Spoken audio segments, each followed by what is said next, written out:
If you want to be an aware citizen of India, then you should. And if you are aspiring for UPSC exam, then you must know about this topic. The topic is Kaveri water dispute. नमस्कार साथियों, मैं शिवम चतुर्वेदी आप सभी का स्वागत करता हूं Indian express explain section में। आज हम लोग देखने वाले हैं कावेरी नदी का जो पूरा विवाद है उसको हम एक नटशेल में समझने की कोशिश करेंगे। ठीक है, इस बोर्ड पर जो सारा मैस क्रिएट हुआ है उसके लिए आपको चिंता करने की आवश्यकता नहीं है, ये सिर्फ आपका समय बचाने के लिए है। अभी जो हम बोलेंगे उसमें आप ध्यान दीजिएगा। ठीक है, सबसे पहले स्पेसिफिक हो जाते हैं प्रीलिम्स के लिए कि प्रीलिम्स में क्या क्या आ सकता है, और फिर हम चलेंगे एक जनरल के अभी तक कावेरी विवाद का कहानी क्या है। देखिए, ये है हमारे भारत का नक्शा, ये है कर्नाटक, ऊपर नीचे है तमिलनाडु, ये है कावेरी नदी। पहला क्वेश्चन आपसे बन सकता है कि कावेरी नदी का जो ओरिजिनेशन पॉइंट है, जो उद्गम स्थल है वो कहाँ है, तो ब्रह्मगिरी पर्वत का कूर्ग डिस्ट्रिक्ट या कोडागु डिस्ट्रिक्ट से ये नदी निकलती है। कहाँ कहाँ से चलती है सर, कर्नाटक और तमिलनाडु से। अब क्वेश्चन एक यूपीएससी अलग क्रिएट करेगा कि कावेरी नदी जल विवाद में कौन कौन शामिल है कर्नाटक, तमिलनाडु, केरल और पौंडीचेरी। अब ये दो एक्स्ट्रा प्लेयर्स कहां से आ गए, दो एक्स्ट्रा प्लेयर्स आ गए बेसिन एरिया से। अब बेसिन एरिया क्या है, बेसिन एरिया वो क्षेत्र कहलाता है कि जैसे मान लीजिए एक नदी है, अब उस नदी की कई और सहायक नदियां हैं।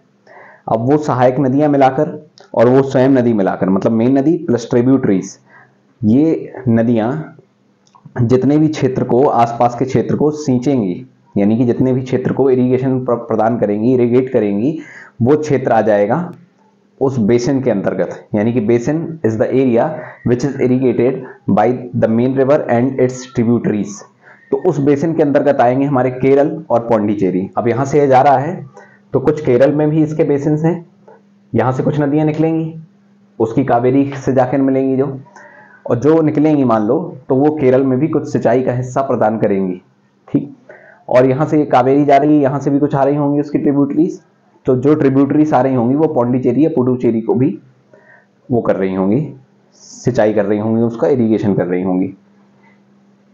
आगे बढ़ते हैं कि बेसिन हमने क्लियर कर लिया। अब देखो, जो हमारा कर्नाटक का पोर्शन है कावेरी का, एक और सवाल आ सकता है कि ये जो कावेरी नदी है ये एक एक्सेप्शन है। किस बात का एक्सेप्शन, कि पेनिसुलर इंडिया यानी कि जो नीचे की पठारी भाग की जो नदियां हैं वो जनरली क्या होती हैं कि साल में सूख जाती हैं कुछ समय के लिए। कावेरी एकमात्र एक्सेप्शनल नदी है जो आपकी सूखती नहीं है, यानी कि है तो पेनिसुलर इंडिया में बट एक्ट करती है पेरेनियल की तरह, पूरे साल भर चलती रहती है। चलती इसलिए रहती है क्योंकि जो ऊपर का पोर्शन कर्नाटक है ये इसमें पानी आता है बाई साउथ वेस्ट मानसून, यानी कि जो ये केरल तरफ से आता है, ठीक, यहां से। और जो तमिलनाडु का पोर्शन है, तमिलनाडु के में पानी आता है ठंडियों में, यानी कि वाया नॉर्थ ईस्ट मानसून। तो एक और क्वेश्चन अब आपके सामने बन सकता है कि कावेरी नदी क्या दोनों मानसूनों से इसमें जल आता है, तो बिल्कुल आता है। साउथ वेस्ट से आता है कर्नाटक में और नॉर्थ ईस्ट से आता है हमारे तमिलनाडु में। बेसिन एरिया हमने जान लिया क्या होता है। अब चलते हैं कहानी में। कहानी में है दो प्लेयर मेन, एक है मैसूर राज, एक है और दूसरा है हमारी मद्रास प्रेसिडेंसी। मैसूर है वही कर्नाटक है, मद्रास प्रेसिडेंसी ही तमिलनाडु है। ठीक है, क्या हुआ 19th सेंचुरी यानी कि 1885 या 1886 की बात है, दोनों के बीच में विवाद छिड़ गया। विवाद छिड़ने के बाद जो ब्रिटिश थे, ब्रिटिश के अंतर्गत काम किया करते थे हमारे जो प्रिंसली स्टेट्स हैं, यानी कि जो प्रिंसली स्टेट्स थे वो कहने पर चलते थे, अबाइड करते थे इंस्ट्रक्शंस को ब्रिटिशर्स के। तो उन्होंने कहा, और मद्रास प्रेसिडेंसी तो ब्रिटिश की ही थी। ठीक है, तो इन दोनों के बीच में पहली बार सुलह हो गई। क्या सुलह हो गई कि ब्रिटिश ने कहा मैसूर वालों से, मद्रास वाले आए ब्रिटिश के पास में, मतलब जो मेन एडमिनिस्ट्रेटर्स थे उस एरिया के, उनसे कहा कि हमारा ये जो विवाद चल रहा है इसमें कुछ मीडिएशन कर दो। तो मीडिएशन करने के लिए आए। उन्होंने कहा मैसूर वालों से कि आप हैं अपर रिपेरियन यानी कि नदी के ऊपर वाला पोर्शन आपका है, जब आप पानी छोड़ेंगे तभी नीचे जाएगा, पहली बात। दूसरी बात, ये जो तमिलनाडु है ये है लोअर रिपेरियन, ये आपके ऊपर निर्भर करता है, जब आप पानी नहीं छोड़ेंगे तो इनके पास पानी आएगा नहीं। तो बात ये हुई कंसेंट लेंगे जब भी मतलब ये हुआ 18वीं, ये जो 19th सेंचुरी में पहली बार इनका एग्रीमेंट हुआ, उसमें ये हुआ कि जब भी कर्नाटक इसमें कोई भी इंफ्रास्ट्रक्चर यानी कि डैम्स, रिजर्वायर क्रिएट करेगी, कंस्ट्रक्ट करेगी, कोई भी इंफ्रास्ट्रक्चर का डेवलपमेंट करेगी, तो उसको कंसेंट लेना पड़ेगा किससे? तमिलनाडु से, यानी कि लोअर रिपेरियन स्टेट से। पहला पॉइंट यहां हो गया। याद इनमें से कुछ नहीं करना है, सिर्फ हम आपको जानकारी के लिए बता रहे हैं। याद जितना करना था वो निकल चुका है पोर्शन। उसके बाद 1924 आया, फिर इसके बाद ये नहीं माने, कहने लगे कि हमें नहीं मानना है, लड़ाई फिर से हो गई। फिर से पहुंचे तमिलनाडु वाले ब्रिटिशर्स के पास में, कहने लगे कि फिर से हमारी लड़ाई हो गई। तो उन्होंने कहा कि अब हम बांट देते हैं बेसिन एरिया के अनुसार। बेसिन एरिया हम आपको बता चुके हैं क्या है। तो उसमें उन्होंने कहा कि 23% है जो इसका पानी वो रखेगा मैसूर अपने पास, 75% छोड़ देगा तमिलनाडु के पास, और बाकी 2% बच्चे लोगों यानी कि केरल और पौंडीचेरी का। तो 23 मैसूर का, 75 तमिलनाडु का, 2% केरल और पौंडीचेरी का। उसके आगे अब जब बढ़े तो देश हो गया आजाद 1947 में। 1947 से लेकर 74 तक सब स्मूथ चल रहा है, यानी कि 24 से 74 तक 50 साल तक सब शांतिपूर्वक तरीके से चल रहा था। फिर 1974 में होते हैं इलेक्शन, और जो पार्टी थी सत्ता में उसने दिया लोगों को लालच कि पानी का लालच तो सबको लगता है, तो पानी का लालच दिया और कह दिया कि हम कावेरी का जल तमिलनाडु जाने ही नहीं देंगे। आप हमें, अभी हम सरकार में हैं, आप हमें वोट देंगे तो हम जाने ही नहीं देंगे। तो उन्होंने कहा कि हमको कुछ डेमो दीजिए सर। जनता ने कहा हम डेमो दीजिए तब हम आपको वोट देंगे। तो उन्होंने डेमो ऐसा दिया कि 4 रिजर्वायर कंस्ट्रक्ट करा दिए कर्नाटक के अंतर्गत कावेरी नदी में 4 रिजर्वायर, 4 डैम बनवा दिए इसके लिए कि अब हम इसको बांध के रखेंगे, इसका पानी तमिलनाडु जाने नहीं देंगे। तमिलनाडु वाले भड़क गए, कहने लगे कि सर आपकी तो हमारी कंसेंट वाली बात हुई थी बाया 19th सेंचुरी 1892 के आसपास। उन्होंने कहा कौन सा कंसेंट, 50 साल हो गए उस बात को, हम भी भूल गए, तुम भी भूल जाओ, कोई कंसेंट वंसेंट नहीं है, एक्सपायर हो गया है। उन्होंने कहा अच्छा एक्सपायर हो गया है, ठीक है। तो जब एक्सपायर हो गया है तो सबको पता है भाई कि जल ही जीवन होता है, पानी पीना है, जीना है यदि तो पीना पड़ेगा पानी आपको, और यदि पीना है या तो आप पानी दे दीजिए कावेरी नदी से, वरना हम छीन लेंगे। तो उन्हें छीन के दिखाओ। तो हो गया दंगा। सबसे बड़े दंगे हुए थे हमारे 1974 से लेकर 1990s तक चले हैं ये कावेरी नदी के विवाद वाले, जिससे ये जो चीज है वो और ज्यादा, ये विवाद है वो और ज्यादा गर्म हुआ था। अभी तक क्या चल रहा था कि अभी एडमिनिस्ट्रेटर्स बात कर रहे थे, अभी तक मतलब प्रशासनिक तौर पर लड़ाई चल रही थी। अब क्या हो गया, अब ये जनता के बीच में आ गया ये मैटर। फिर से उस टाइम पर जैसे अभी बेंगलोर और तमिलनाडु में दुकानें बंद चल रही हैं, तब इससे भी ज्यादा भड़के थे दंगे कावेरी नदी को लेकर 80 के दशक में। तो जब भड़के तो इन्होंने कहा कि 1990s में कहने लगे कि अब तो ब्रिटिशर्स चले गए, अब किसके पास जाएं? तो ये चले गए अब हमारे प्रधानमंत्री साहब के पास। राजीव गांधी थे उस समय पर, ठीक है। उन्होंने क्या कहा, उन्होंने कहा कि कावेरी नदी का जो विवाद है उसको हम क्या करते हैं कि इसके लिए बना देते हैं एक Kaveri water dispute tribunal. 1990s में बना कावेरी वाटर डिस्प्यूट ट्रिब्यूनल। ये क्या करेगा कि कावेरी नदी से संबंधित जितने भी विवाद हैं उनको सुनेगा। तो उन्होंने कहा कि सुनो हमारा जल्दी से करो निवारण, तमिलनाडु ने और मैसूर वालों ने यानी कि कर्नाटक वालों ने। कहा कि ऐसा है कि आपकी हिस्ट्री बहुत पुरानी है, उस हिस्ट्री को हमें पढ़ना पड़ेगा, समझना पड़ेगा, इसके लिए लग जाएगा हमें फाइनल वर्डिक्ट देने के लिए समय। अभी आप हमसे ले लो इंटरिम वर्डिक्ट, अंतरिम फैसला आप हमसे ले लीजिए। और अंतरिम फैसले के अंतर्गत उन्होंने कहा कि 205 यानी कि 205 टीएमसी पानी आप तमिलनाडु को दे दीजिए। टीएमसी क्या है? तृणमूल कांग्रेस नहीं है, 1000 मिलियन क्यूबिक फीट। ये क्या है? क्यूजिक का नाम सुना है क्या आपने? क्यूजिक पानी का एक प्रकार का वॉल्यूम है, कोई इंपॉर्टेंट है? बिल्कुल नहीं है। इतना आपको पानी इन्हें देना पड़ेगा। नंबर्स हम आपको इसलिए बता रहे हैं क्योंकि आगे जाके रिलेट करने वाले हैं, वरना हम नहीं बताते आपको। टीएमसी क्या है? ये आपके प्रीलिम्स में आ सकता है भाई। क्या है कि 2023 के बाद यूपीएससी अनप्रेडिक्टेबल थोड़ी सी हो गई है, तो ये टीएमसी चल रहा है आपके, बार बार पेपर में आ रहा है कि टीएमसी पानी। तो टीएमसी क्या है वो पूछ सकते हैं किससे रिलेटेड है, तो आप कह सकते हैं वाटर के वॉल्यूम से रिलेटेड एक टर्म है टीएमसी, 1000 मिलियन क्यूबिक फीट। ठीक है, 1000 हो गया हमारा ये 10 की पावर 3, मिलियन कितने होते हैं 10 की पावर 6, इसको ये 10 की पावर 9 क्यूबिक फीट भी लिख सकते थे। लेकिन नहीं, घुमाने के लिए ऐसा टर्म यूज किया जा रहा है 1000 मिलियन क्यूबिक, माहौल बने जिससे कि टीएमसी वाटर का एक यूनिट है वाटर की वॉल्यूम नापने का, ठीक है। उसके बाद ठीक है, हो गया। अब ये 1990 से लेकर 2007 तक कहानी फिर से स्मूथ चलती है। फिर 2007 में जो उन्होंने कहा था कि हमें आपका मैटर पढ़ना है, तो 17 साल बाद उनका आया फाइनल वर्डिक्ट। उस फाइनल वर्डिक्ट के अंतर्गत उन्होंने कहा कि अब आपको 205 नहीं देना है, अब आपको देना है 397।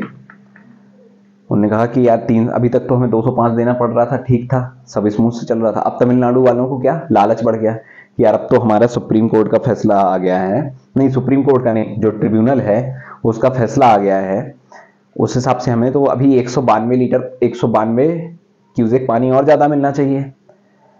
तो फिर इन्होंने कह दिया कि हाँ यार मिलना चाहिए, नहीं मिल रहा है। दूसरी बात, एक और वेग स्टेटमेंट दे दी, वेग यानी कि एम्बिगुअस यानी कि अस्पष्ट statement they the.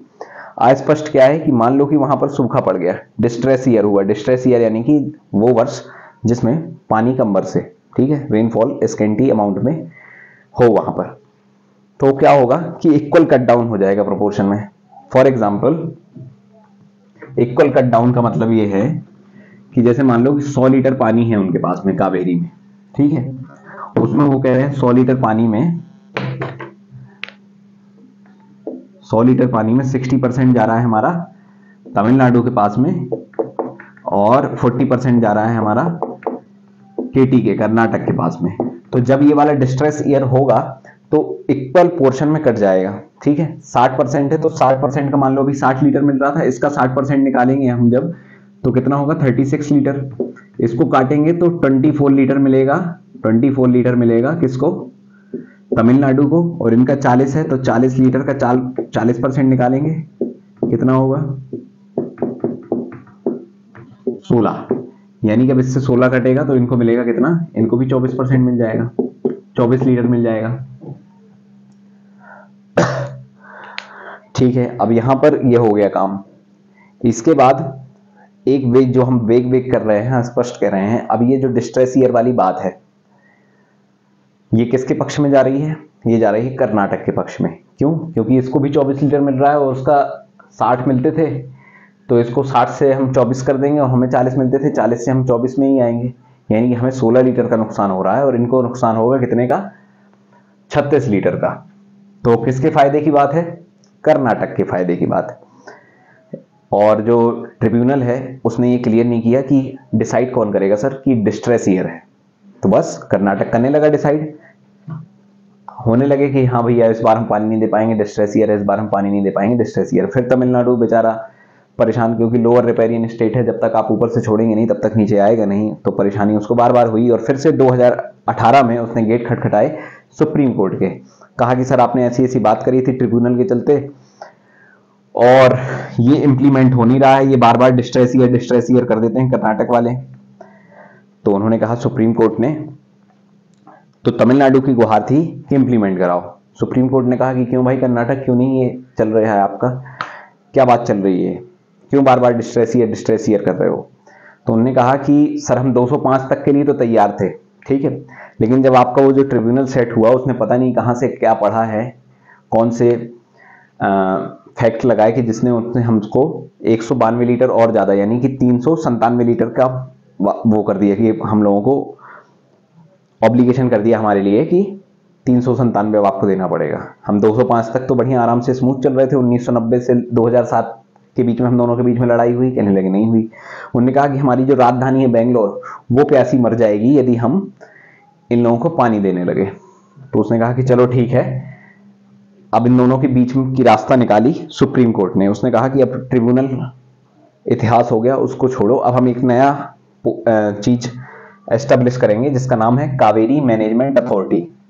Kaveri management authority in लोगों ने फिर बनाई, किसने बनाई, सुप्रीम कोर्ट ने। कहा कि अब आपका जो तमिलनाडु का इशू क्या है कि इंप्लीमेंट नहीं होता और डिस्ट्रेस ईयर ये बार बार कर देते हैं, तो अब उनके अनुसार, सुप्रीम कोर्ट के अनुसार, कावेरी मैनेजमेंट अथॉरिटी डिसाइड करेगी कि कौन सा साल डिस्ट्रेस ईयर है, ठीक। उसमें तो कोई अब सत्ता वाली बात होगी नहीं क्योंकि ये तो सेंटर से चलेगी। तो कावेरी मैनेजमेंट अथॉरिटी डिसाइड करेगी कि कौन सा साल डिस्ट्रेस ईयर है, पहली बात। दूसरी बात, कर्नाटक आपकी क्या समस्या है कि बेंगलोर प्यासा मर रहा है, तो अब आपको जो 192 लीटर एक्स्ट्रा देना पड़ रहा था उसकी जगह अब आप 177 लीटर एक्स्ट्रा दे दीजिए। मैं बार बार लीटर यूज कर रहा हूं, वहां पर आपको क्यूसेक कर लेना है, ठीक है। तो 192 की जगह अब आप 177 क्यूसेक दे दीजिए, और बचा जो 15 क्यूसेक है, बचा जो 15 टीएमसी है, इसको आप इससे आप बेंगलोर की जो पानी की कमी है, बेंगलोर जो प्यासा है आपके अनुसार, वो 15 क्यूसेक से आप बेंगलोर में यूज कर सकते हैं। यानी कि कर्नाटक को जितना देना पड़ रहा था उससे 15 टीएमसी कम देना पड़ेगा। और कावेरी मैनेजमेंट अथॉरिटी वहां पर एस्टेब्लिश हो गई, किसके लिए, कि अब हम डिसाइड करेंगे कि क्या डिस्ट्रेस ईयर है और क्या डिस्ट्रेस ईयर नहीं है। यहां तक अब सब सही हो गया था, लेकिन फिर कर्नाटक नहीं माना भाई। कर्नाटक ने फिर से क्या किया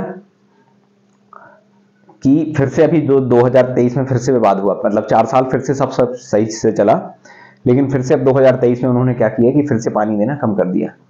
अब कावेरी मैनेजमेंट अथॉरिटी भी कह रही है कि भैया कर्नाटक पानी दीजिए, कर्नाटक नहीं दे रहा है, कह रहा है कि अभी हमारे में और भी कमी है पानी की, आपने 15 क्यूसेक बोल दिए, उससे काम नहीं चल रहा है, हमको और चाहिए इसमें कटौती। दूसरी बात, ये जो मेकेदांतु प्रोजेक्ट है, एक और क्वेश्चन आपके सामने बन सकता है कि मेकेदांतु प्रोजेक्ट किस नदी पर है, तो कावेरी नदी पर है।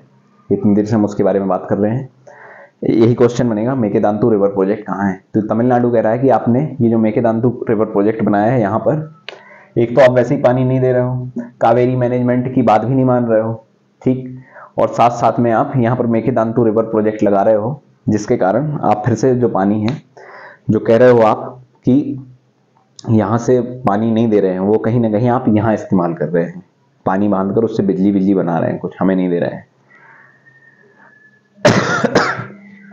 तो ये थी कहानी इसकी पूरी, और अब फिर से बेंगलोर में दंगा वंगा शुरू हो गया है।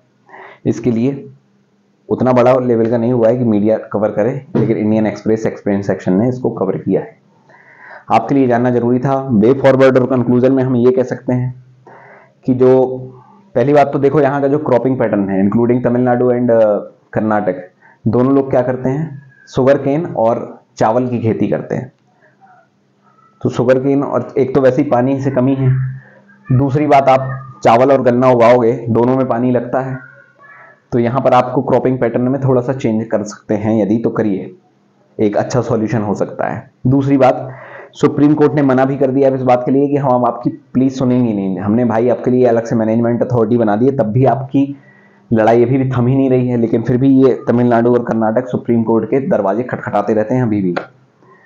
तो इससे ये हम लोग देख सकते हैं कि मतलब हमारे जो अप्रोच है ट्रिब्यूनल सेट करने की, मैनेजमेंट अथॉरिटी सेट करने की, ये कहीं ना कहीं कारगर ना साबित होते हुए दिख रही है। क्यों? क्योंकि इन्होंने ट्रिब्यूनल बनाया भी, लेकिन वो काम कहाँ किया।